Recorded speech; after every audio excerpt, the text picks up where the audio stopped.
Hola, buen día. Buen día, ingeniero. Bueno, a ver, quedamos creo acá o ya vimos esta parte, estoy confundido con otro grupo. Ya vimos esta parte, ¿no? No. Sí, ingeniero, quedamos en la figura 11. Ya, no sé.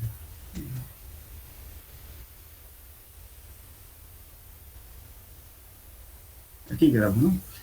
Ya. Bueno, vamos a hablar ahora un poco de las tensiones admisibles del suelo, ¿no? En base justamente a los valores de N que tenemos. O sea, les decía en la tarea que les di que se corrige el número de golpes por diferentes efectos, ¿no es cierto? Por la eficiencia del martillo, diámetro del agujero, varillaje, presencia de agua, etcétera, ¿no? Entonces, corrección, si tenemos, digamos, que se lleva 40 golpes, seguramente vamos a bajar a 30, 35 por la corrección que se hace, el número de n. Entonces, casi todas las fórmulas están siempre referidos al valor corregido. Entonces, tenemos varios ábacos, fórmulas justamente para poder determinar los valores de la capacidad de soporte del suelo, que le llamamos tensión admisible del suelo. Bien, entonces, tenemos aquí, por ejemplo, la tensión admisible del suelo, para este caso, es de acuerdo al criterio estamos hablando de Peck, Hudson y Thorburn, ¿no? Para el caso de las arenas. Entonces tenemos igual un medio, tensión admisible, es igual a un medio de B. Este B siempre es el ancho menor de la zapata o de la fundación, por el peso específico del suelo, donde vamos a asentar el suelo, por N gamma es un factor de carga, más gamma del suelo, por H por altura de desplante. Este H significa en el lugar donde vamos a asentar la zapata, qué profundidad. NQ también es un factor de carga que depende de la cohesión y de las características de los suelos, menos 1. Eso nos da directamente la tensión admisible. Entonces, para poder calcular este N gamma y NQ, utilizamos este abaco. Entonces, este es el número de golpes, ¿no es cierto?, que tiene aquí ángulo de presión interna, y tenemos presiones de capacidad de carga, que es N gamma, que estamos viendo aquí. Este N gamma y NQ encontramos mediante el tabla.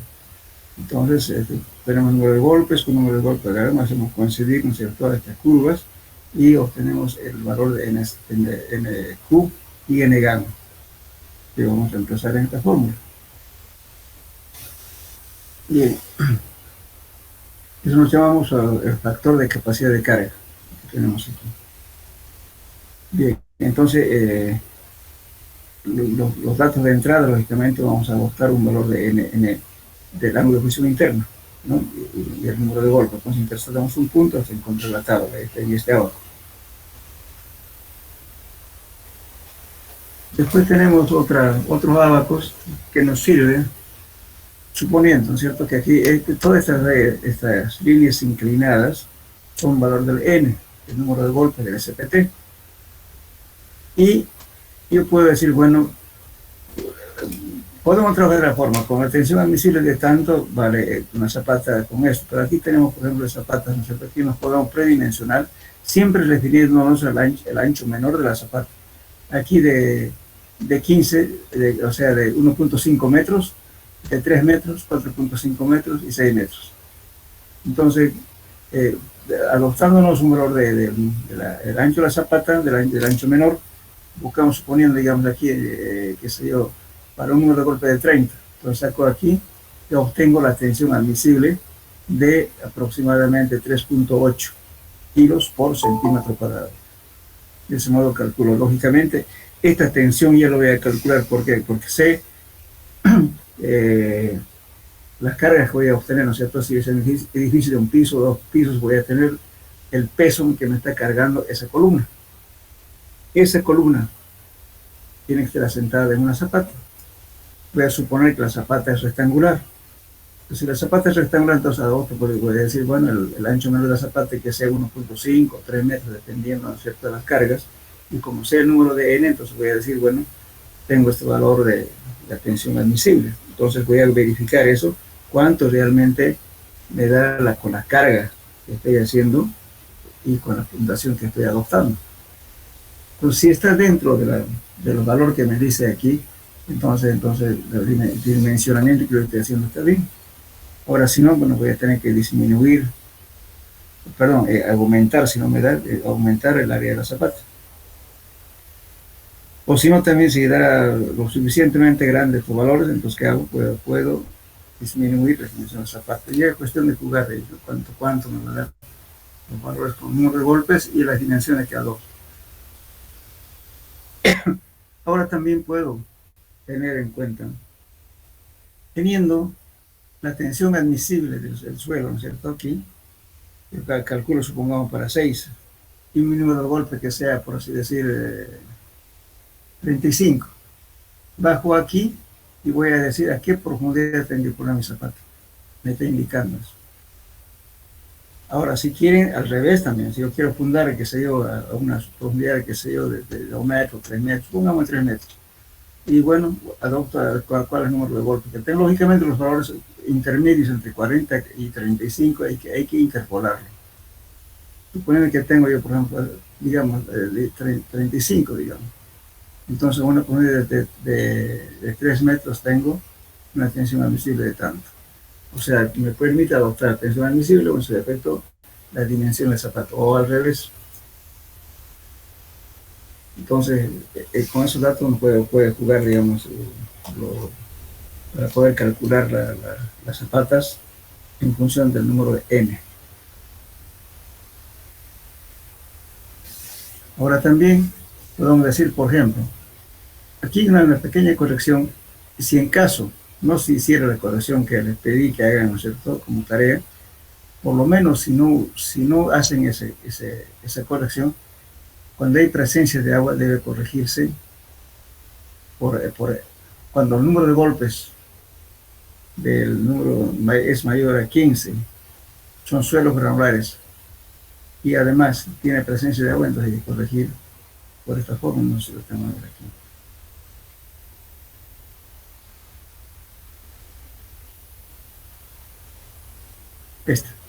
Por esta fórmula. N corregido va a ser, supongamos que ustedes tienen 25 golpes. Además tienen agua de suelo granular. Para esos casos sirve esta fórmula. Tiene 15 más un medio de N que se obtiene en el campo. Supongamos que decía que era 25, esto 25 menos 15 me da 10, ¿no? Claro, 10 dividido entre 2 me da 5, más 15, 20. Entonces mi número de corregido en ese caso es 20. Entonces para mi cálculo voy a adoptar 20. Entonces eso se hace cuando hay corrección, digamos, por lo menos en ningún caso cuando tenemos golpes arriba de 15 en suelo granular y además con presencia de agua, hay que hacer siempre esta corrección. Eso se está refiriendo aquí.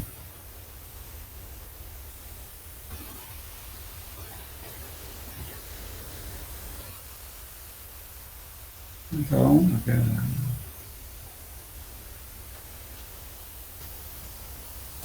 Aquí. Ahora, seguridad contra el asentamiento, ¿no es cierto? Entonces podemos tener la siguiente figura muestra la tensión admisible en el terreno para un asentamiento igual a 2.5 centímetros. Esta fórmula es válida considerando un asentamiento de 1 pulgada.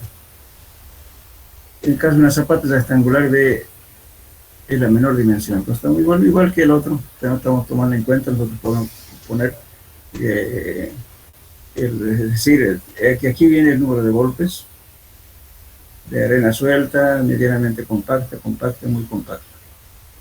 Y tenemos el ancho B de la zapata, aquí, y nos podemos calcular la tensión admisible para esa zapata que estamos queriendo utilizar. Si no damos la tensión admisible del suelo, entonces no podemos.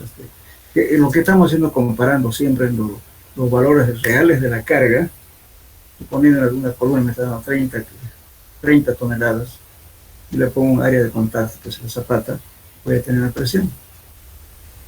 Entonces, si esa presión es menor que esto, entonces el problema está solucionado. Pero si me da la presión solicitante mayor que esto, entonces ahí vaya la cosa. Entonces, en ese caso, ¿qué tengo que hacer? Aumentar las dimensiones de la zapata.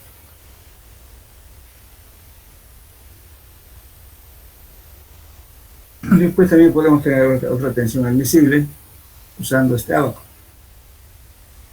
Aquí tenemos el ancho B, siempre viene a ser el ancho menor de la zapata.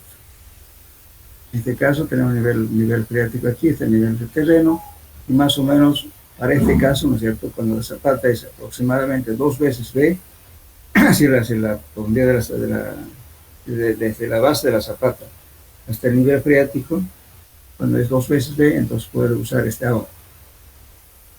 Pues aquí me estoy dando, pongamos para el valor, entro con valor B, este abaco de aquí, B cuando el ancho menos 1,30, aquí cuando es 2, cuando es 3, 5, aquí infinito, de cualquier valor. Entonces, con este valor, ¿no es cierto?, bajo por esta forma, digamos, aquí tengo el número de golpes, suponiendo que yo tengo 50, vengo aquí, encuentro, suponiendo que B sea igual a 3 metros. Entonces mi tensión admisible viene a ser aquí. Ese valor que debo obtener. Ahora, si el suelo, o sea, estamos encontrando, fíjense, el N en base a la dimensión de la zapata, con el valor de N, el número de golpes. Entonces voy a verificar cuánto realmente me da las cargas que le estoy cargando a la zapata, y si es mayor esta presión admisible o no. Si es mayor, bueno, entonces habrá que agrandar la zapata. Para eso son estas fórmulas. Después tenemos otras fórmulas que son las siguientes. Por ejemplo, aquí, para el caso de las arcillas, ¿no?, los otros son para suelos granulares, por si acaso. Estos son para arcillas. Entonces, ¿qué hago? Fíjense, dice 1.33 por N, es el número de golpes, 1 más 0,3, el ancho menor, en este caso este de acá, y L es este de aquí. Entonces, este B y L se va a hacer en metros. Entonces, respetando esas dimensiones, esto nos dará toneladas metro cuadrado. Entonces voy a tener justamente, en base al número de golpes y las dimensiones de la zapata, voy a tener mis tensiones admisibles. Siempre considerando zapata rectangular. Ahora, otras fórmulas empíricas son las siguientes. Otra fórmula muy aplicada cuando no se conocen dimensiones de la zapata, y para suelos granulares que están sobre el nivel freático se puede aplicar el siguiente criterio. Entonces, digamos, por ejemplo, tengo un suelo que no, en el momento de ejecutar el trabajo del estudio, no hay presencia de agua. Entonces me está diciendo, para ese caso yo puedo adoptar este criterio. N sobre 5. Pero generalmente nunca se debe adoptar esto, porque a no ser que sea una zona en una ladera o una zona donde nunca va a haber acumulamiento de agua, tampoco no va a subir el nivel freático. En ese caso podemos aplicar esa fórmula de N sobre 5. Pero generalmente algunas veces decimos N sobre 8 o directamente sobre 10. Entonces, digamos, cuando está debajo del nivel freático, ¿no es cierto?, estoy hablando de suelos granulares, entonces se reduce el 50%. Entonces, en vez de que sea 5, directamente de este valor. Esto me va a dar en toneladas metro cuadrado, pero si en caso multiplico por 1.33 dividido entre 10, ¿no es cierto? Perdón, este es 1.33, este es para el caso de arcilla, este es para suelos granulares. Al caso de las arcillas, se toma 1.33 por N. Eso me va a dar toneladas metro cuadrado. Si lo divido entre 10, me da directamente kilos centímetros cuadrados. Entonces, la forma inicial, lo que hace el autor, hace 1.33 por N, directo, para arcillas. Entonces, se me va a dar toneladas por metro cuadrado. Entonces, ya haciendo paso aquí, si lo divido entre 10, esto me va a dar kilos por centímetro cuadrado.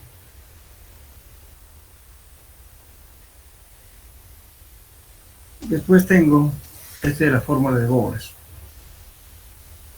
Bowles me dice, para suelos con gravas y arenas, considerando un asentamiento de 1 pulgada, casi todas las fórmulas siempre admiten un asentamiento de 1. Se puede utilizar la siguiente expresión. 0.6 por n corregido es el número de golpes con SPT corregido, menos 3 por b, el ancho menor, más 0.305 sobre 2 veces b. Todo esto elevado al cuadrado. Entonces esto me está dando directamente en kilos por centímetro cuadrado. Bien, ahora, ¿qué ocurre? Cuando me da esta relación de z sobre b, cuando me da mayor a 1, entonces hago una corrección.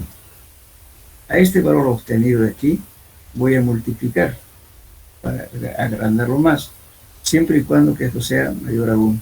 La relación de z, z viene a ser la profundidad de desplante o el nivel de fundación. Beta es el ancho, perdón, B es el ancho menor. Si esta relación me da esto, entonces aplico esta fórmula. Entonces, ¿qué hago? 1 más z sobre b. Todo esto que me dé este resultado, lo multiplico al valor que obtuve aquí. Ahora sí, pero máximo hasta 2. Si me da esta relación de 1 más z sobre b, digamos 2.5, no puedo poner 2.5, no lo multiplico 2.5, solamente máximo 2. Ese es el limitante, por eso dice aquí menor o igual a 2. No podemos aumentar más de 2 si esta relación me da más de 2. Entonces, solamente hasta 2. Bien, tengo otra fórmula, según Skepton. Esto es exclusivamente para arcillas. C viene a ser la cohesión del suelo, y NC es un coeficiente, ¿no es cierto?, que depende de la forma geométrica de la zapata, más el peso específico del suelo, y Z, la profundidad del desplante. O sea, la profundidad donde va a estar asentada la zapata. En ese caso, uso esta tabla. Primero entro, para hacer esta tabla, hago Z sobre B. Con Z sobre B, supongamos que Z viene a ser la profundidad del desplante y divido en el ancho menor de la zapata. Supongamos que me dé 0.06. Entonces, mi NC va a ser 7.10, que se quede aquí. Este es el valor de la cohesión del suelo. Esto vamos a hacerlo en laboratorio, con las muestras obtenidas de campo. La cohesión multiplicada por NC, más el peso específico del suelo también, donde estamos asentando las zapatas del peso específico, por Z, la profundidad del desplante. Eso nos da tensión admisible del suelo para esa fundación. Esto solo vale para arcillas.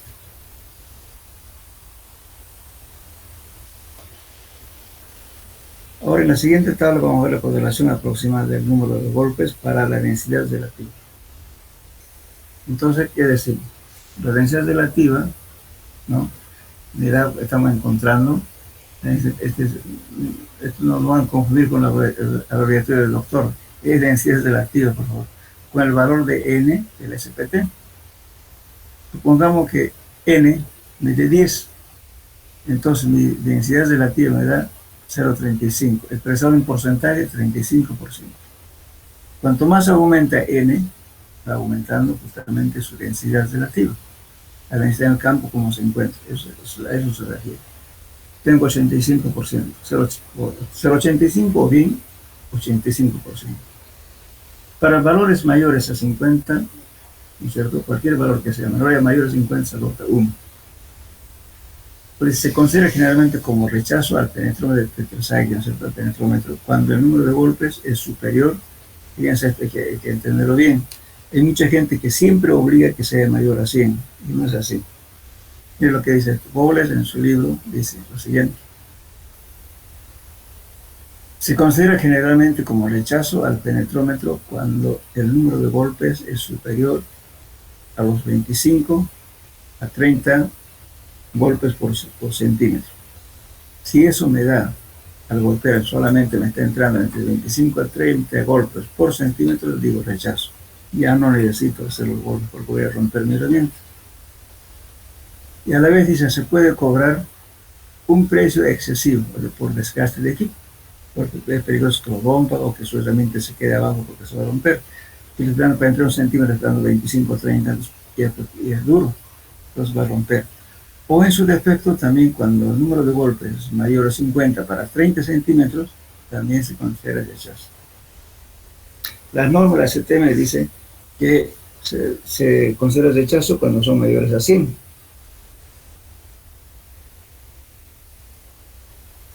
Para los 30 centímetros últimos, pero no quiere decir que hay que golpear los 100. Si a mí me da una relación, el número de golpes que estoy haciendo con CPT, para 5 centímetros, digamos, me dé 30 golpes, entonces, ¿qué va a pasar? En los 15 centímetros que tengo que penetrar, me va a dar 30 más 30 más 30, ¿no? Son 60, 90 golpes, ¿sí? En 15. Y por otros 15 o otros 90 son 180 golpes, entonces es mayor a 100. Pero no voy a golpear para cumplir esa condición, sino para mí es suficiente que el número de golpes, como me está diciendo aquí, entre 25 a 30 centímetros por centímetro, perdón, que me dé este valor.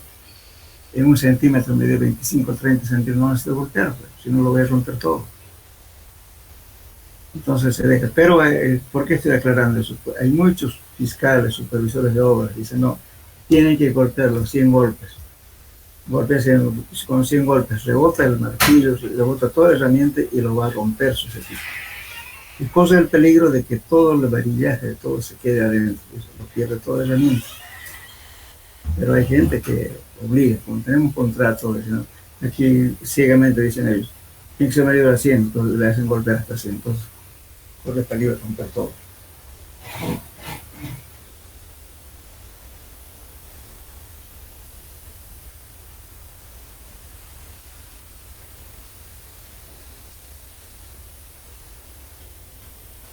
¿Se está entendiendo hasta acá o no me están entendiendo? ¿Hola? ¿Se entiende, ingeniero? Ya. Bueno, ese es el criterio, lo que estamos hablando del criterio de Bowers. Puede ser otro criterio más lo siguiente, fíjense. Cuando las cargas vayan a ser cimentadas por medio de una losa desplantada que es asentada a una altura, ¿no? Sobre un lecho de arena, la capacidad de la carga admisible puede determinarse por la siguiente expresión. Esto para el caso de que la cimentación esté asentada sobre, esta es una losa, ya no una zapata, es una losa, sobre un lecho de arena. Entonces, fíjense, n corregido es el número de golpes corregidos, menos 3, dividido entre 5, eso le da directamente en kilos centímetros cuadrados. Ahora, lógicamente, el autor no especifica por qué toma 3 y tampoco 5. Es que hay muchos genios que se dedican a corregir lo que han hecho los autores, se dan cuenta, entonces, eso no se puede hacer, ¿verdad? Pues entonces habría que, ¿cómo le puedo decir? Es una investigación, bueno, y acabas de llegar a un acuerdo, ¿no es cierto?, de por qué pone 3, por qué pone 5. No sabemos. Ahora, en el caso de que las losas estén asentadas en gravas, con gravas con arena, entonces se utiliza esta fórmula. N corregido dividido entre 4. Por FP es un factor de corrección. Multiplicar por un delta. Este delta es el asentamiento que uno está emitiendo. Directamente es 1 pulgada, 2.54 centímetros. Entonces, en este caso, delta se coloca en pulgada, entonces esto va a ser 1. Z, la profundidad de desplante, va a ser en pies. Este desplante del nivel que estamos asentando en la zapata, entonces en pies. El ancho de la zapata también va a ser en pies. Entonces hacemos lo mismo esta corrección. Entonces entonces este FP, ¿no es cierto?, después de este valor, vamos a multiplicar por esta ecuación, que viene a ser 1 más 0.33 por Z, Z es el nivel de desplante, dividido entre B. En ese caso, lo multiplicamos por este valor de P, que es esto de aquí. Ahora, también podemos calcular el asentamiento que va a ocurrir, o sea, cuánto se va a asentar la zapata mediante esta ecuación. Dice 2Q sobre N corregido, todo eso 2 veces B, 1 más B, todo al cuadrado. ¿Qué significa esto? Este Q es la carga distribuida que voy a poner, la carga más solicitada. Y además, este N corregido es el número de golpes menor que se obtuvo en los estudios de suelo que se ha hecho. Generalmente en un área hacemos 2, 4, 5 estudios. Entonces colocan el menor, este N. B es el ancho menor de la zapata. Entonces eso nos va a dar el asentamiento máximo que va a producir esta carga o una fundación con un ancho B. Entonces este Q también aquí se expresa en toneladas por pulgada cuadrada. ¿Ves el ancho de la zapata? También esto se pone en pulgadas. Entonces, ¿por qué? Porque el asentamiento está en pulgadas. Ahora, si quieren expresar en otras unidades, lo expresan, pero primeramente hay que respetar lo que está diciendo el autor. Que pongamos el Q en distribuidas, carga distribuida, que sea toneladas por pulgada cuadrada, y que el ancho de la zapata también sea en pulgadas, y así nos va a dar el asentamiento en pulgadas.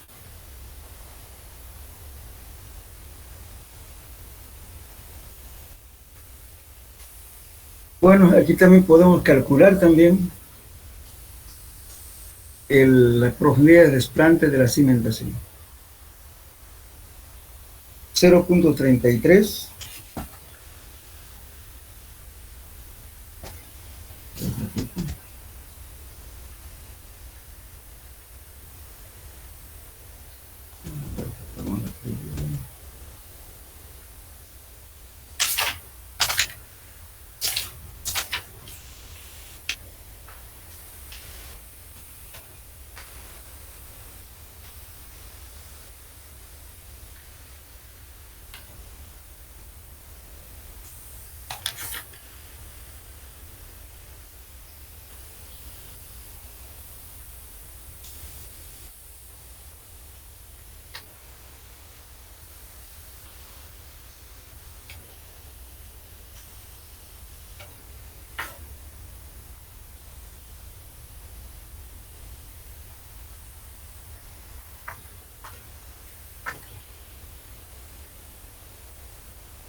Bueno, entonces, está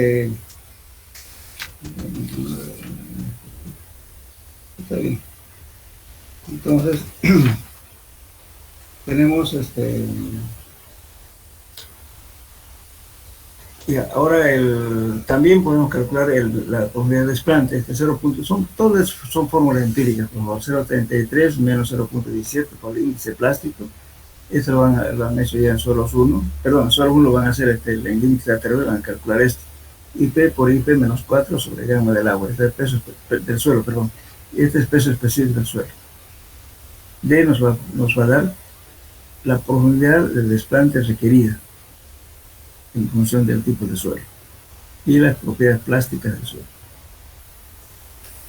También otra fórmula empírica, podemos decir el peso volumétrico seco, cuando el suelo está bien compactado, nos va a dar esto, sin hacer el ensayo de compactación podemos saber aproximadamente la densidad seca o el peso volumétrico seco. 94,015 por límite de contracción. Esto también lo van a hacer mediante el ensayo del límite de contracción en los límites de Atrever en este semestre. Por 16.0184 se va a dar en kilos por metro cúbico. Son fórmulas empíricas.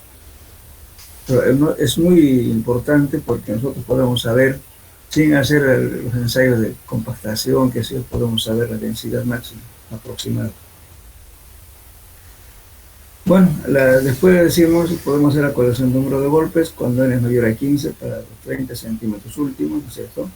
Y hacer mediante la ecuación. Entonces, 15 más un medio, lo que hablamos de un medio sobre n menos 15. Este es el número de golpe obtenido en el campo, menos 15, todo eso divide entre 2 más 15. Eso es el número corregido por cuando n es mayor a 15. Esto es exclusivamente para arenas o suelos granulares que estén saturados, que estén con presencia de agua. Bueno, también tenemos algunos abacos, ¿no es cierto?, que nos muestran intervalos aproximados. También esto sacado de Crespo y Villalas, viene a hacer esto. Por ejemplo, para arcillas, cuando n es menor a 2, decimos que la capacidad última es menor a 0,25. ¿Y qué quiere decir esto? Pues U es lo último, es rotura. Para que sea admisible tenemos que afectar por un factor de seguridad. Generalmente se utiliza 2. Entonces va a ser, si dividiendo 1.25 aproximadamente. El ángulo de fusión interno, va a decir, esto para el caso de la es aproximadamente 0. El módulo de elasticidad, 3. Estos son datos, como le digo, referenciales. Pongo ahora, tengo, digamos, n verdad de 8 a 15. Entonces aquí mi presión de rotura es de 2 a 4. Y que lo admisible tiene que afectar por factor de seguridad. Este es entonces, en este caso, una arcilla ya dura, compacta.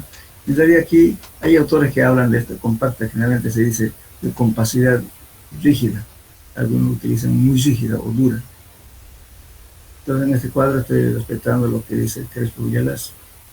El ángulo de fricción interna va a ser de 6 a 12.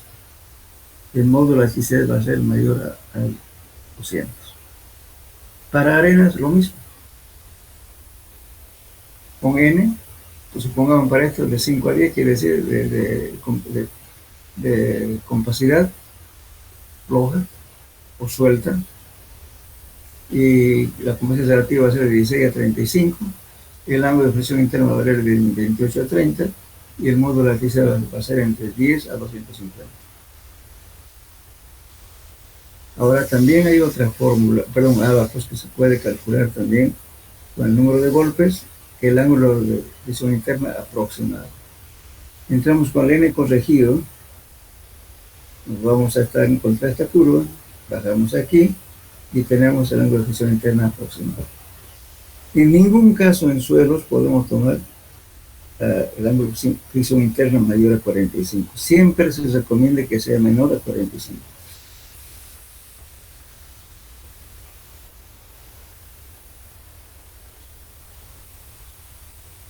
Bueno, después tenemos un factor de corrección para el número de golpes que ya anteriormente hablamos, ¿no es cierto?, que se encuentra con la presión intragranular o presión efectiva, que eso ocurre cuando hay presencia de agua. Entonces calculamos la presión efectiva a cada nivel, encontramos esta curva y bajamos acá y tenemos el factor de corrección. Entonces el factor de corrección va a ser entonces n corregido, el número de golpe corregido va a ser n de campo, que se obtuvo, multiplicado por este valor, que nos va a dar este valor Fc que encontramos aquí en este.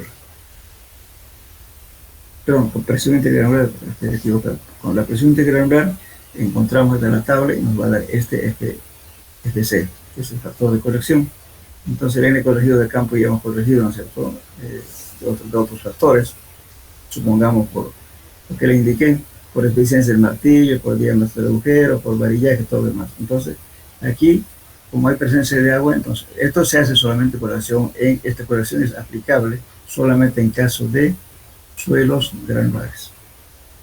Entonces ya el n corregido, ¿no es cierto?, el n corregido va a ser igual al n de campo multiplicado por este C que vamos a encontrar aquí.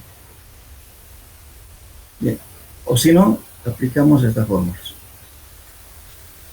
Sería Whitman, Skepton, etc., ¿no? Tenemos varios criterios por calcular.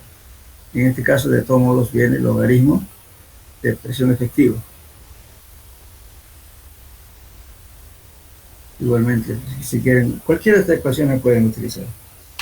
El más usual en la práctica es este de aquí. Este. Bien. Ahora también otras formulitas empíricas que le va a permitir calcular la humedad óptima y el límite plástico menos 1.5. O también el valor de índice plástico, el límite líquido por 0.75 menos 7.7. Eso le da índice plástico. Son fórmulas empíricas, vuelvo a repetir. Ahora, módulo estático también. Te hacen una prueba de Severi y lo multiplica por 8, eso es un módulo de elasticidad. Bien. Ahora tenemos también, ¿está claro hasta ahí, jóvenes? Fíjense, son fórmulas que se puede aplicar en función de todo, en función del número de golpes.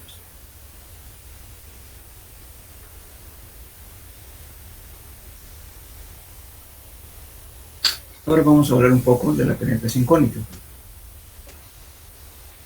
El CPT. CPT se llama Cone Penetration Tester, ¿no? O también se llama, aquí fíjense, este método estático, o sea, la penetración cónica puede ser estático y puede ser dinámico. Dentro del método estático consiste en hacer penetrar una punta cónica utilizando gatos hidráulicos. Esto nos permite detener resistencia por punta y relacionarlos con la información obtenida a través de resistencia a la penetración del índice de resistencia a la penetración, o llamada también SPT, es el método dinámico. Entonces, estos valores obtenidos lo vamos a referir al valor equivalente del SPT. Y este método del CPT se puede realizar mediante el método estático, o que modernamente usamos este método estático. Antes se utilizaba el método dinámico, que mucha gente todavía utilizamos el método dinámico. Este método mecánico, lo cual con la ayuda de sensores nos permite determinar la resistencia al suelo, ángulo de presión interna y presión de poros. En este esquema estamos viendo un método estático. O sea, aquí la punta, que se llama, ¿no es cierto? Eso se llama el método del el DTH. Bueno, veremos aquí primeramente. Tenemos una herramienta cónica, fíjense que vamos a meter esta herramienta mediante un gato hidráulico que viene montado en camiones, son equipos especiales con el cual vamos a medir la resistencia por punta. Esta resistencia por punta ya está calibrado al referente al número de N de SPT. Y también tenemos justamente los valores de otros sensores que nos mide la presión de poros y el ángulo de presión interna. Nos determina al hincar hacer penetrar este penetrómetro electrónico. La desventaja de estos métodos es que si tenemos aquí en la base, supongamos que tengamos una piedra grande aquí o una grava, entonces esta punta va a distorsionar demasiado la resistencia. ¿Por qué? Porque está empujando una piedra. Por eso a veces este método no es muy utilizado en terrenos muy duros, ni tampoco en zonas donde hay piedras, y no funciona el sistema. Bien. Después de esto también hay el método dinámico. El método dinámico es el cono holandés y otros conos. El otro cono que se está usando actualmente, ¿no? Porque hay bastante influencia de los españoles, porque los españoles utilizan este método, se llama el DPHS. El DPHS dice la penetración cónica dinámica súper pesada.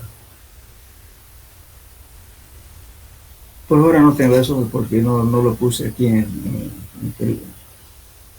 este trabajo que estoy presentando. Anoten, por favor, agarren un lápiz.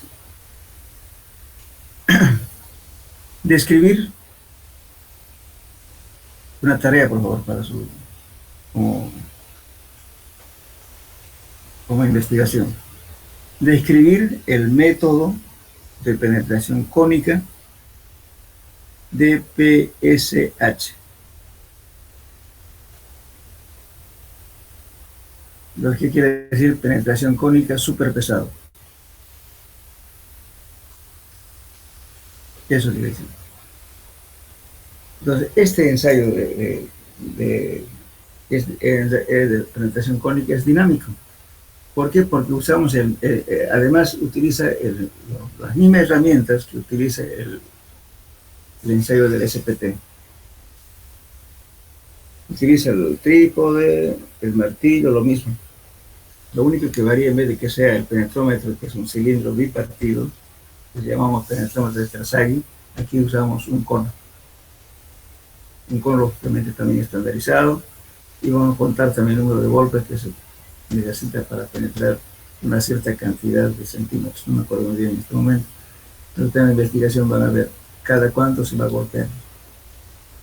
Entonces, eso es con ese valor obtenido del número de golpes del DPHS, vamos a encontrar su valor equivalente al N de SPT.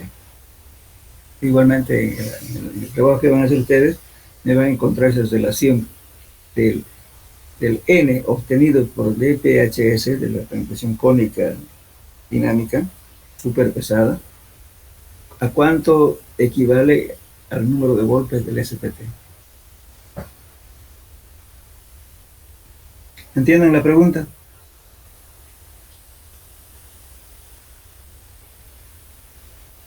Hola. Ingeniero, ¿puede repetir la última parte Ya, donde dice ya, penetración le cónica? voy a explicar bien, a ver, está bien claro. O sea, le estoy diciendo de que ustedes busquen, ¿cierto?, en cualquier libro, el ensayo de penetración dinámica cónica súper pesada. Generalmente en las siglas que se escribe, se llama DPHS. Muy bien, eso es el método de penetración cónica. Ya no, y en vez de utilizar un penetrómetro de Terzaghi que usamos, que es un cilindro, ¿no es cierto? En este caso utilizamos un cono. Pero aplicando cargas dinámicas mediante el mismo martillo que se utiliza para el SPT, con el mismo varillaje, etc. Lo que varía, en vez de que sea penetrómetro de Terzaghi, usamos un cono. Lógicamente las medidas que nosotros en el SPT son de 15, 15, 15. Aquí varía la altura de la penetración. Ese valor que se obtiene con este cono se relaciona mediante una ecuación, hay varios criterios, ¿no? Entonces busquen esa relación que lo convierte al N del CPT, o sea, de la penetración cónica que estamos hablando, lo convierte el equivalente del SPT. Con ese valor del SPT, ustedes usan los ábacos, tablas, fórmulas, lo que quieran. ¿Ahora entendieron? Sí, ingeniero. Ya.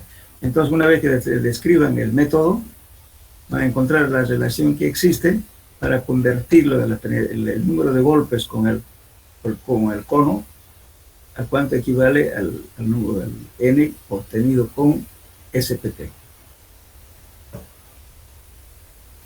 Vamos a practicar porque resulta que ahora la gente que viene, especialmente los españoles, exigen este ensayo. Hay que hacer paralelo a veces. Lógicamente, como estamos haciendo una penetración cónica, metemos golpes, pero no estamos sacando muestras. Entonces, paralelamente hay que hacer un orificio al lado para sacar las muestras y decir, bueno, qué tipo de suelo, porque usted le puede dar mucho golpe en arena, como puede dar muchos golpes en arcilla. Pero como no sacamos muestras con el cono, entonces hay que hacer un agujerito para sacar las muestras aparte, para saber qué tipo de suelo es. Justamente la penetración cónica nos relaciona con el DLS, valor tanto, que el CPTU, por ejemplo, también. Aprovechemos la segunda antes que me olvide. Entonces, esta tarea que le estoy dando es DPHS. Ahora me van a describir el ensayo del CPTU. También es una penetración cónica.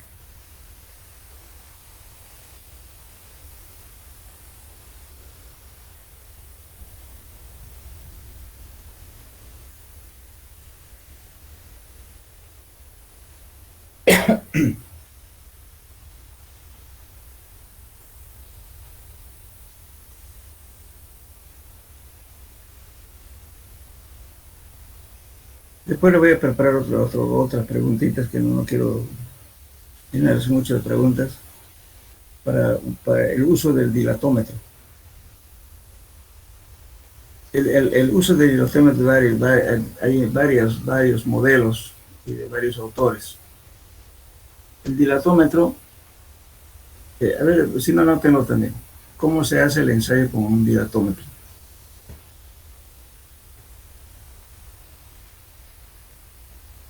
Puede ver el dilatómetro del Berchati, en fin, hay varios métodos, especialmente lo utilizan bastante en Europa estos ensayos. Entonces, ¿qué se hace? Se mete una cámara, ¿no es cierto? Y se va midiendo, ¿no es cierto?, lo que soporta justamente la pared del agujero. Entonces estamos determinando qué cosa, la resistencia lateral. Eso mide el dilatómetro.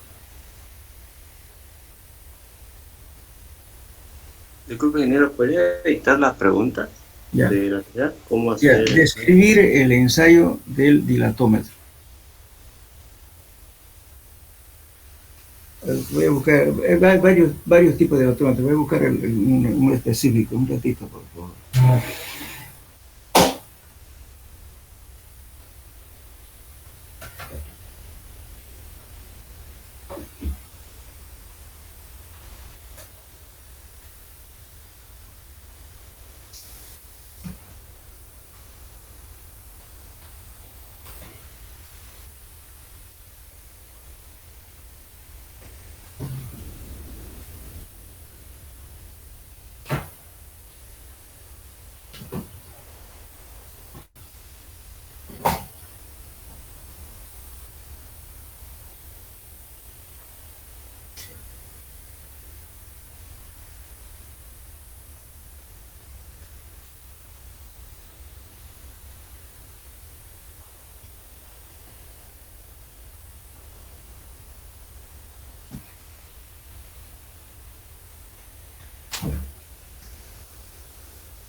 Perdón, no lo encuentro a mano, pero a través del auxiliar le voy a mandar las preguntas del dilatómetro, porque hay varios modelos, varios autores. Quiero que por lo menos unos dos me describan, porque se está manejando eso ya, el dilatómetro en Santa Cruz.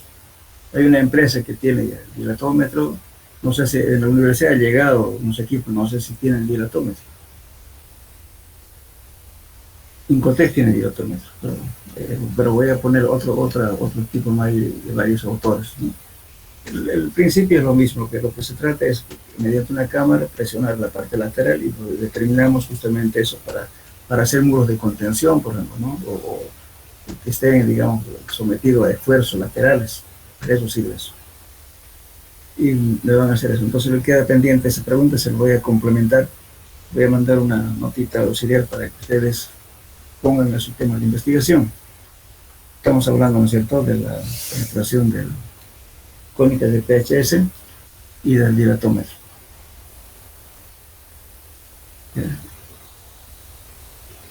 Ahora, este método se llama el DCP.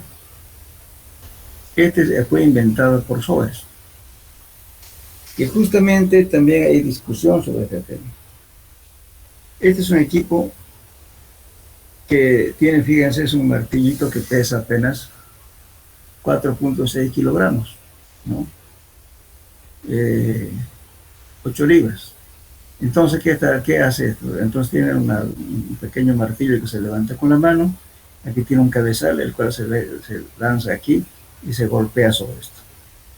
Aquí tiene un varillaje que para mantener estable a las barras del cono. Aquí está un cono, y el cono es este.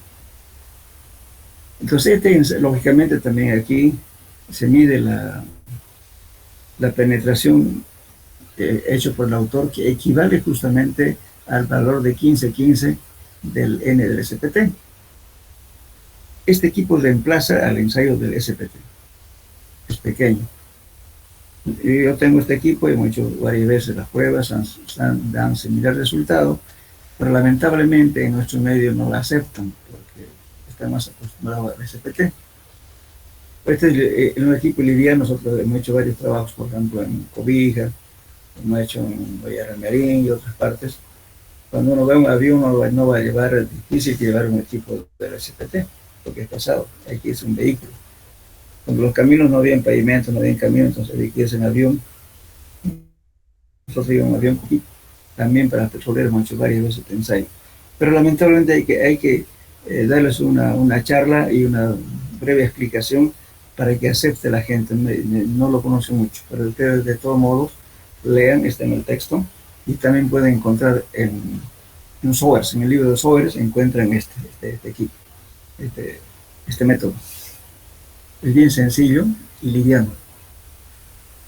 Las barritas se hacen cada metro, usted puede entrar tranquilamente a varios metros. Lógicamente, aquí también hay la herramienta auxiliar, va haciendo un agujero con pala y cacha, paralelamente, limpia la herramienta y golpea otra vez. Cada vez va entrando, va limpiando y golpeando sucesivamente.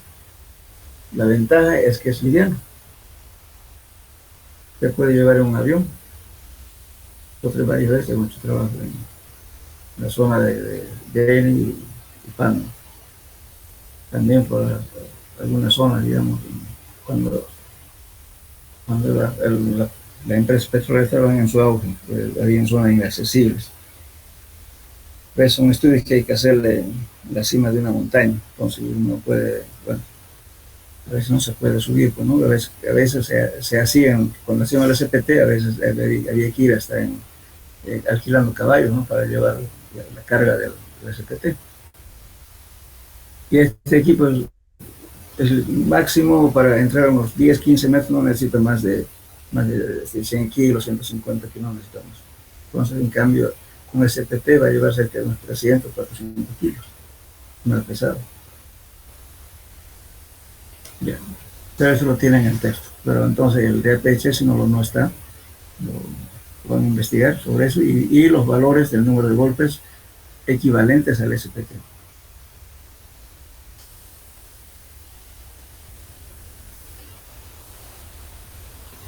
Bueno, ahora lógicamente la relación de la penetración cónica, aquí hay un criterio, pero me gustaría que ustedes lo busquen. Este es un criterio, ¿no es cierto?, del cono holandés, que es que el obtenido con el número de golpes del cono holandés, su equivalencia en SPT son estos valores. El QC del cono sobre el número de N. Entonces vamos a obtener estos valores y le va a dar sus tensiones admisibles.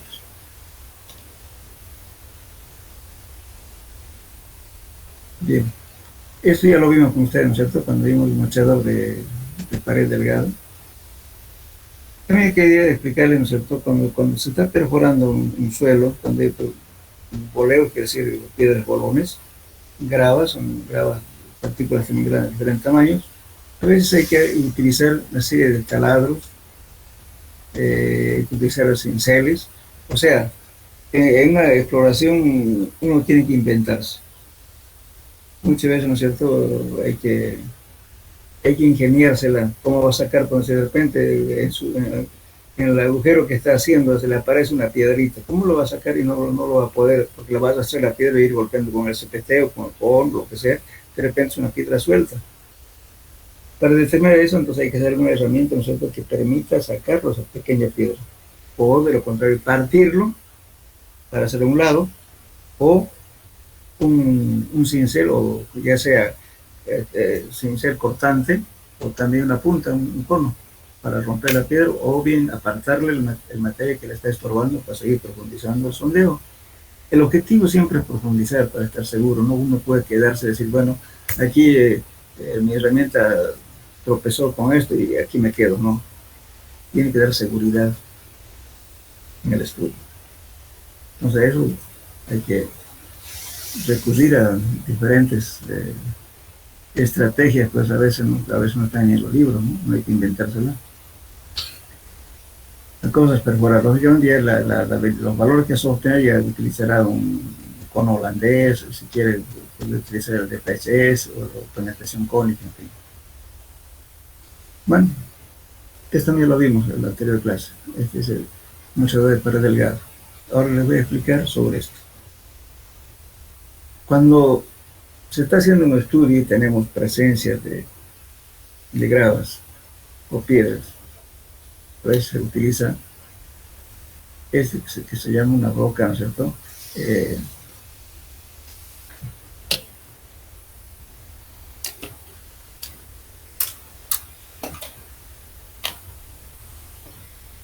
Ya.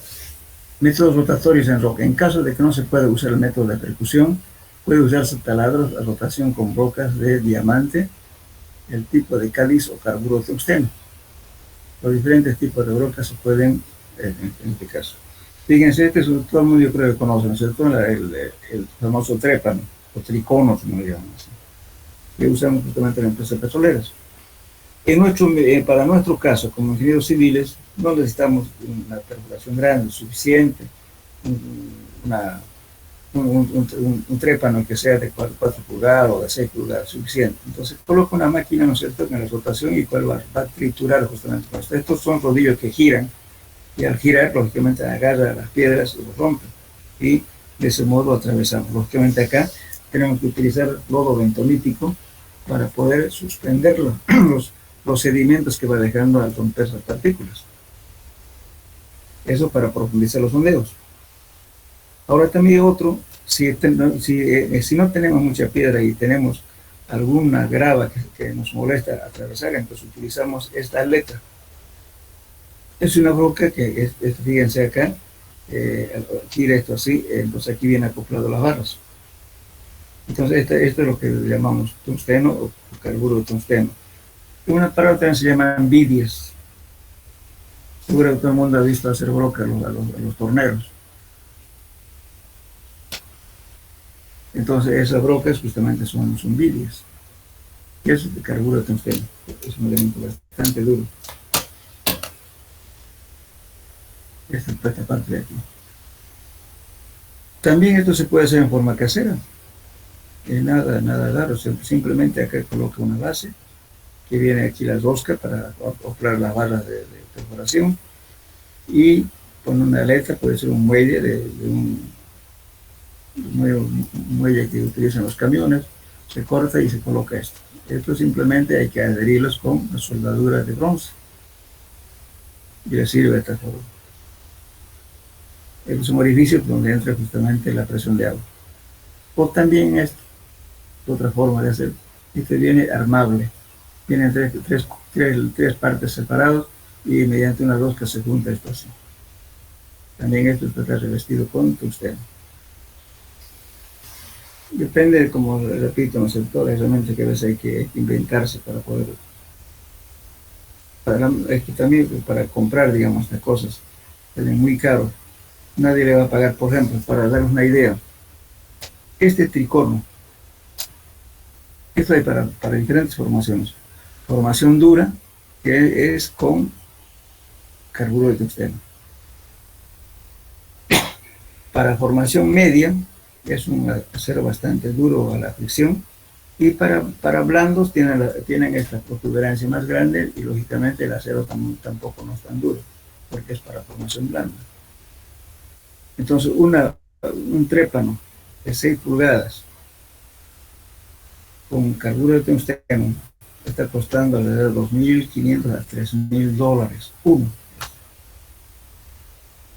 Entonces nadie le va a querer pagar para atravesar un estrato de grava con piedra, pagarle que si para 2 metros pagar $3.000 o $2.500, no lo vamos a pagar. Igual en pozo de agua también se utiliza esta misma herramienta. Cuando encontramos piedra hay que meter broca de tungsteno. Cuidado que estén llorando cuando alguna vez ustedes hagan algún negocio de un pozo de agua o perforar para hacer un puente en roca, ¿no? Y por ganar la pega estén haciendo costos muy baratos, después se arrepientan. A mí me ha pasado algunos amigos tenía que ayudarle. Alguna vez no se puede ayudar porque es cuestión de dinero. Por eso alguna vez no. Si ustedes tienen este tipo de trabajo, no. Yo como profesor estoy siempre para aconsejarles o darles una idea, ¿no? Para que no tengan ese tipo de problemas. Entonces, se agarra un trabajo, digamos, por ejemplo, a veces le dan cálculo de un puente, como hace el estudio.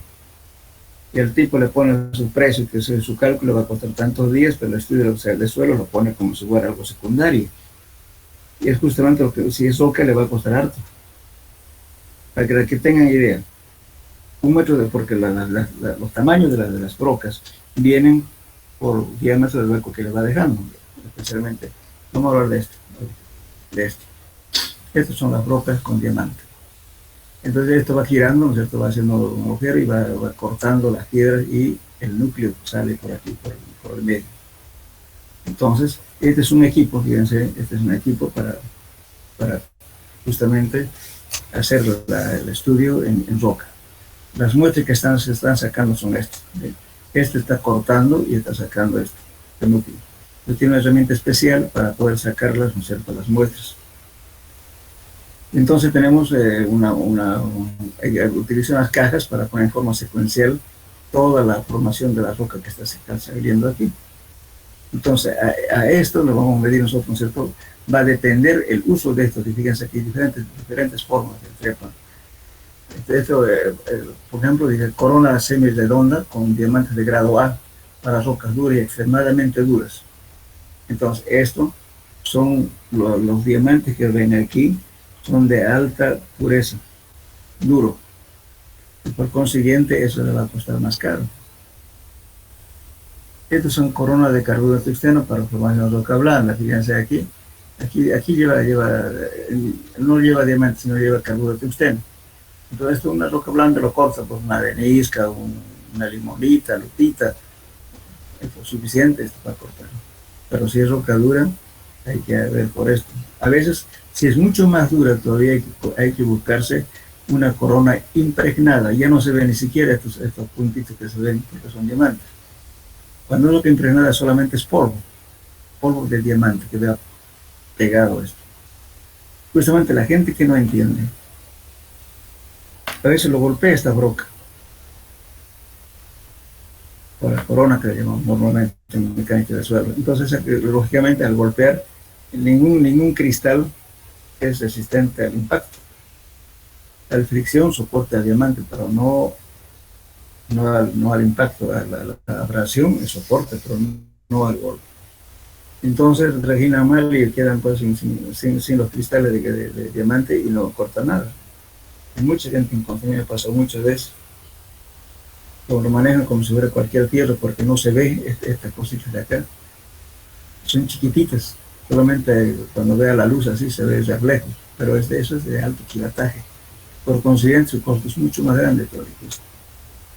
Aquí, entre más grande sea este gránulo, es más ordinario la corona. Cuando este granito no se ve, es mucho más fino, es diamante impregnado.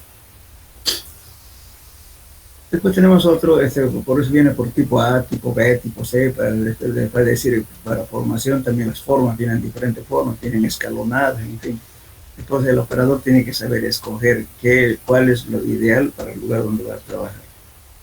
Esta es una corona de forma piloto que estabiliza la cara portante, lo que reduce la desviación y la divulgación de los diamantes de grado H, para usar en rocas muy fracturadas. Entonces cuando tiene una roca muy abrasiva, porque se mueven las rocas, entonces hay que tratar de usar esto. Ahora, si realmente se mueve la roca, porque imagínense que quieren atravesar el canto rodado, todos son piedras redondeadas y todo en movimiento. Se está girando, resulta que acá se adhiere el pedazo de piedra y va girando. Entonces usted está gastando todo su diamante, pero no avanza nada, porque le está haciendo girar la piedra. En ese caso, en los orificios que se van haciendo, hay que cementarlo. ¿Y qué es cementar?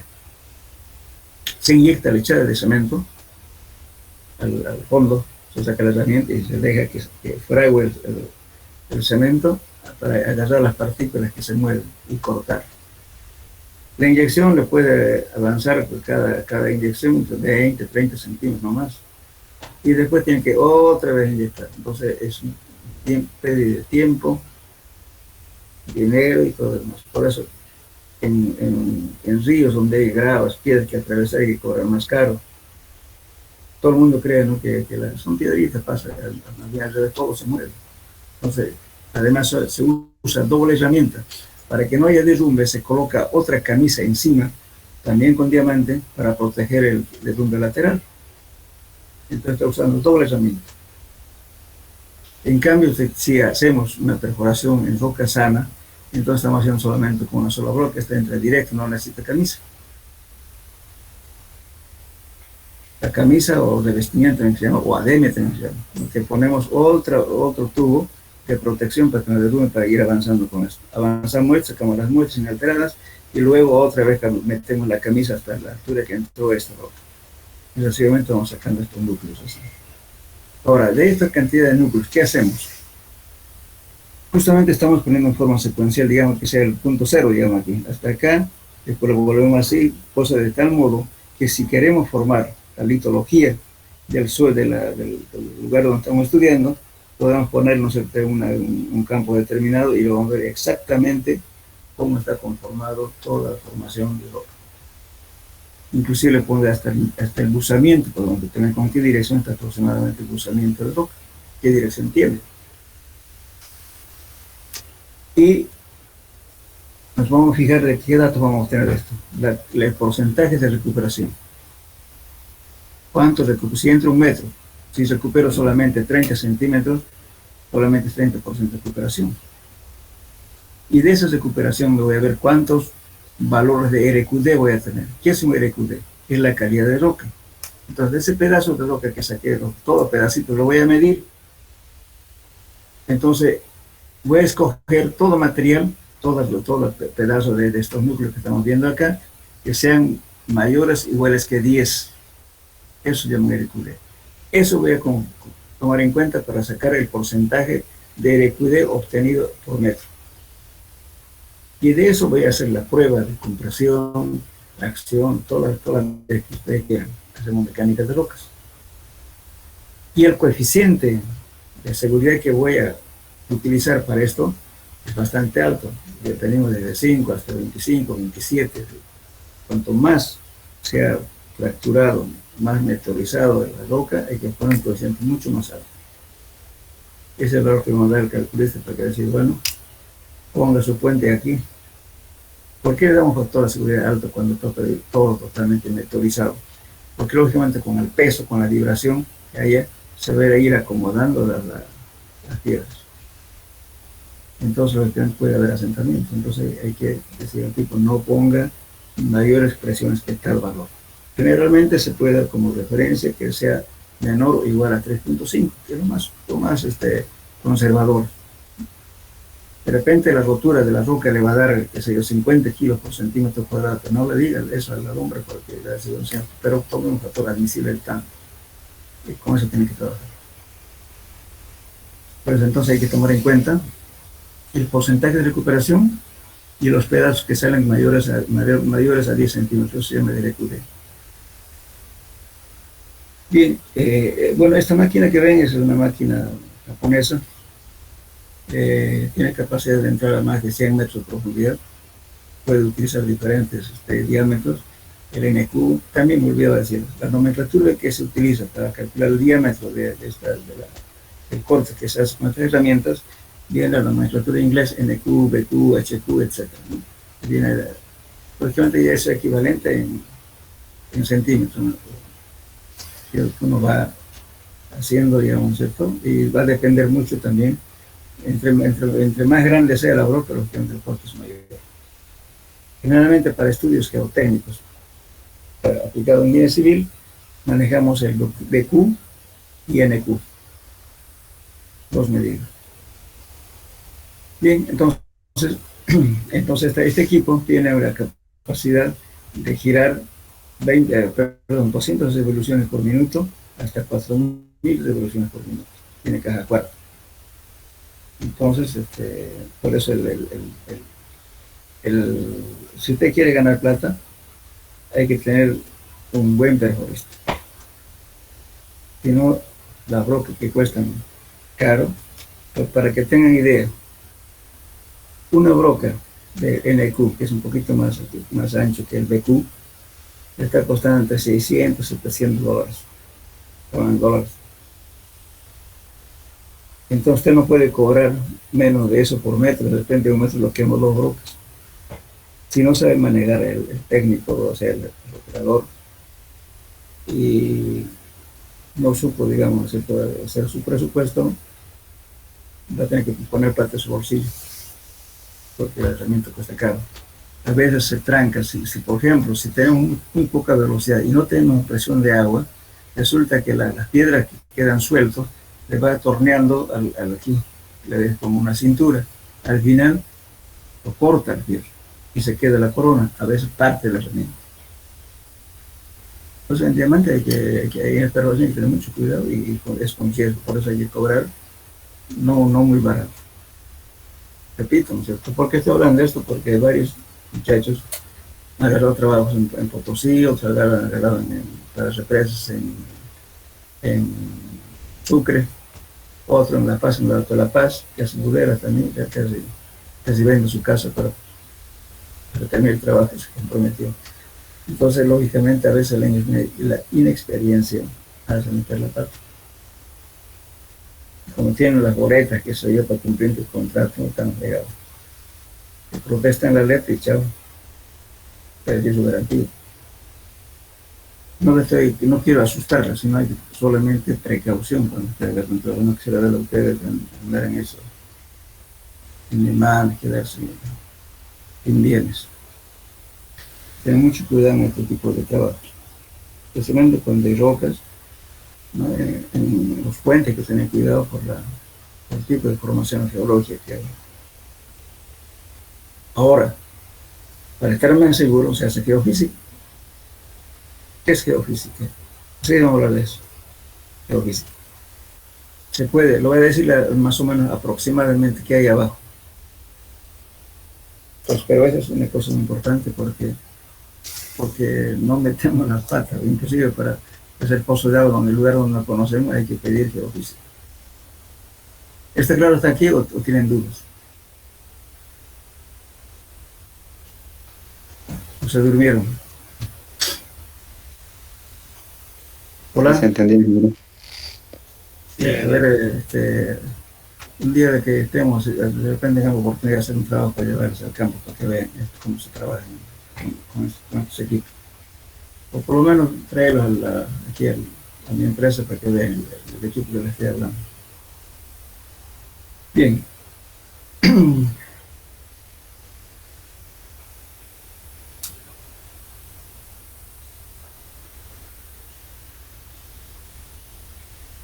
Pues terminaremos esta partecita, que es el método geofísico. El método geofísico es un método indirecto, ¿no es cierto?, para determinar la formación estratigráfica del suelo. Este método, o sea, el método sísmico, por ejemplo, que estamos viendo acá, dice, este método se fundamenta en las diferentes velocidades de propagación de ondas vibratorias de tipo sísmico a través de diferentes medios de materiales y los medios realizados sobre diversos medios y permiten establecer velocidad de propagación de ondas, ¿no es cierto?, entre 150 a 2500 metros por segundo. Entonces, aquí tiene, por ejemplo, ¿qué se hace? ¿Cómo se hace ahí? Esto se utiliza más en la petrolera. Algunas veces piden de fracción sísmica. Aquí, ¿qué pasa? Por ejemplo, este es un detonador para el explosivos. Entonces se hace un agujero, ¿no es cierto? Aquí 1, 2, 3, sucesivamente. Y luego se ponen cargas explosivas. Y mediante este equipo hacen que hay explosiones en forma secuencial 1, 2, 3, sucesivamente, ¿no es cierto? Y entonces este equipo, que es un equipo amplificador, que es un oscilógrafo, registra justamente, ¿no es cierto?, esto cómo ha ido propagándose las ondas. Y con eso determina justamente, ¿no es cierto?, el tiempo o sea, registra esta gráfica de este tipo. Entonces, los geólogos ya tienen caracterizado cuál es su valor, por ejemplo, de la propagación de ondas. Para este caso, esta es otra cosa, esta es para esta cosa, no sé dónde ver eso. Entonces, en función de eso, hacen el esquema, ¿no es cierto? Dicen a tal profundidad hay tipo de formaciones, aquí, acá, en fin. Entonces, determinan justamente las posibilidades de que si hay pozo de agua, si hay posibilidades de petróleo, de gas, etc., ¿no? En función de eso. Entonces, utilizan, esto es más para el área petrolera. Ahora, el más utilizado es este para nosotros, el método de resistencia eléctrica. Este método se basa en que los suelos dependiendo de su naturaleza, presentan mayor o menor resistividad eléctrica. Aquí justamente estamos haciendo un ensayo de geofísica en la zona de la quebrada con el río Huenda. Este es el geofísico y aquí está estos son cables, rollo de cables. Aquí tiene justamente el equipo que hace la resistividad, y luego también tiene una fuente de energía que es una batería, y va haciendo lecturas con un amperímetro aquí que las quema. Equipo para determinar la resistividad eléctrica. Este es el método de Wegner, ¿no? Que fue el autor justamente de este método. Entonces, ¿qué se hace? Que fíjense, tengo aquí electrodos que voy a clavar a una distancia de la misma abertura. Y tengo acá una batería y un amperímetro. Entonces, ¿qué hago? Con la batería estoy haciendo atravesar una carga eléctrica, lo puede medirse la caída potencial. Entonces, hago pasar, ¿no es cierto?, a través de estos cables la prueba eléctrica. Entonces, aquí estoy leyendo justamente, aquí tengo un electrodo de corriente, aquí también, y aquí tengo un potenciómetro. Este potenciómetro, ¿qué hace? Hace de que yo pueda subir o bajar el voltaje. Esa finalidad tiene este aparato, este potenciómetro. Entonces voy elevando, ¿no es cierto? Y voy a ir midiendo con este amperímetro la caída potencial, como va bajando. Entonces, en función de eso, voy a medir esto. Se entra, y hay programas, no sé, un modelo que en función del tipo de resistividad que se mide en ohmios metro, va haciendo el dibujo, que eso se llama SEP, sondeo eléctrico vertical, que le va a dar una estratigrafía aproximada en función de la corriente que ha hecho pasar. Por ejemplo, en agua salada, no concentrada, es 2 por 10 a la menos 2 valor. En grava y piedras, 10. En arena y piedras, 6. En agua fresca, donde hay la napa freática, 2. Es decir, en arena es 1. Entonces, en función de estos valores ya que ya está tabulado, el geofísico va a ser un perfil geológico que se llama SEP. SEP quiere decir sondeo eléctrico vertical. Entonces, este hombre que está haciendo aquí es un geofísico, que está haciendo, que están midiendo. Entonces, ¿qué hacemos aquí? Por aquí hay un cable, fíjense. Entonces, este cable lo puedo hacer más cerrado o más abierto. Entonces, hago variar las distancias de separación de un punto a otro. Entonces, ahora hay una variante, ya este método, basado justamente en este método del doctor Wegner, se utiliza ahora el método de Schulberger. El método Schulberger lo que hace es simplemente variar la separación, ya no importa que estén todos iguales. Entonces ahí hay un software que permite que el geofísico alimente la información con la resistividad que va leyendo en este aparato, y automáticamente obtiene un perfil estratigráfico. Bueno, lo que hace es justamente mide entonces la formulita para medir la resistividad eléctrica es 2 veces pi, por A es la separación de un punto a otro de los electrodos, por viene a ser la corriente, perdón, E viene a ser,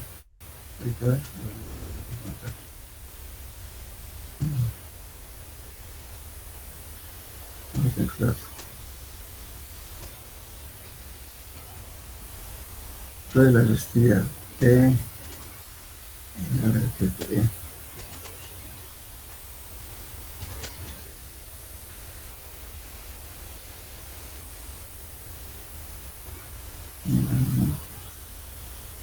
dice, a distancia de separación, intensidad de la corriente es 2pi, que viene a ser. Bueno, lo voy a investigar, no me acuerdo bien. Entonces, esta es la fórmula para calcular justamente la resistividad eléctrica. Lo que está haciendo el equipo que estamos viendo es justamente este valor, la resistividad, o también se llama la caída potencial. Pues con eso dibuja justamente el esquema. De esto les voy a pasar yo por un trabajo hecho, un trabajo real, cómo se presenta justamente un estudio geofísico. El método magnético y gravimétrico, ¿no? Este ya es un método ya casi muy poco utilizado, ¿no es cierto? Se usa un magnetómetro que mide la componente vertical del campo magnético terrestre en la zona considerada, en varias estaciones próximas entre sí. El método gravimétrico se mide la aceleración del campo gravitacional en diversos puntos de la zona explorar. Entonces, este método ya en nuestros medios casi no utilizamos, ¿no? Los valores de dicha aceleración ligeramente más alta es el normal en la zona indicarán la presencia de masas duras de rocas, lo contrario será índice de que la presencia de masas ligeras o cavernas oquedades. Lógicamente esto justamente nos puede permitir determinar si existe o no existen oquedades.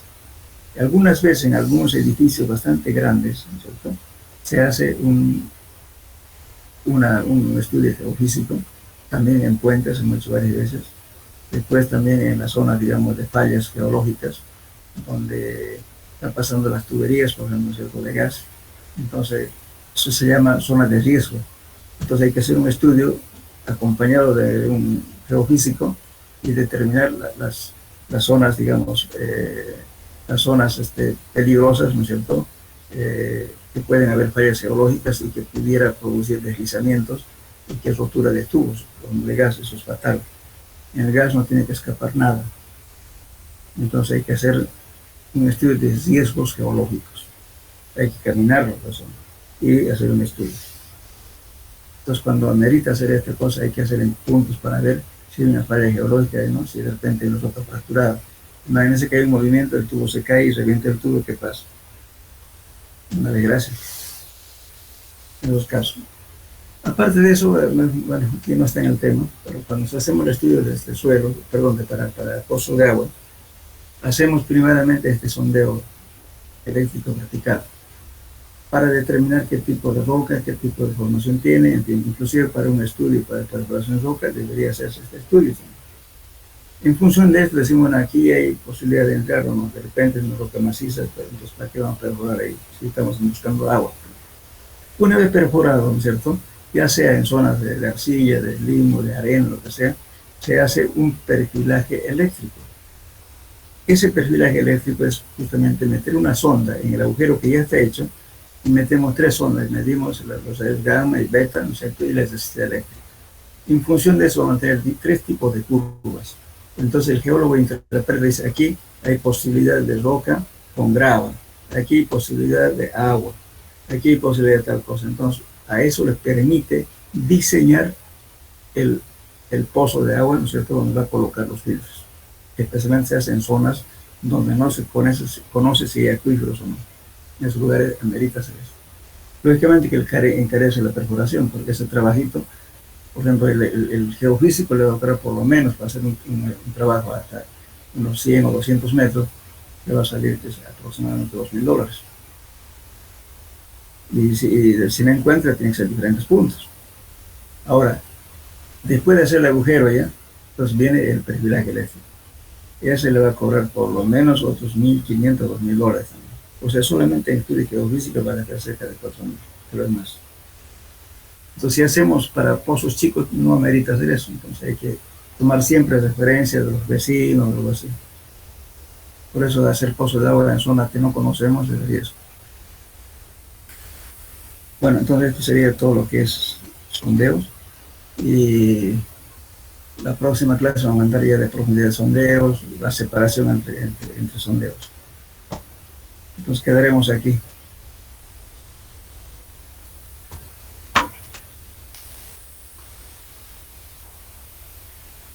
¿Ahora me escuchan? Sí, se la escucha, señor. Ya, entonces, cualquier pregunta, la próxima clase me pueden hacer sobre lo que hemos hablado, por favor. Entonces, ponemos un cuadro, sí. Entonces, la próxima clase vamos a hablar de cada cuántos pozos cada cuántos metros hay que hacer la perforación, a qué profundidad y por qué. Es muchas veces importante para tener una opinión. Y algunos profesionales piden, háganme un pocito para construir una casa de 5 pisos, ¿no? Con un pozo, ¿qué va a hacer? No dice nada. Eso vamos a hablar en la próxima clase. Bueno, Entonces, hasta luego, jóvenes. Ingeniero, gracias. Hasta luego. Buenas tardes. Hasta luego, buenas tardes.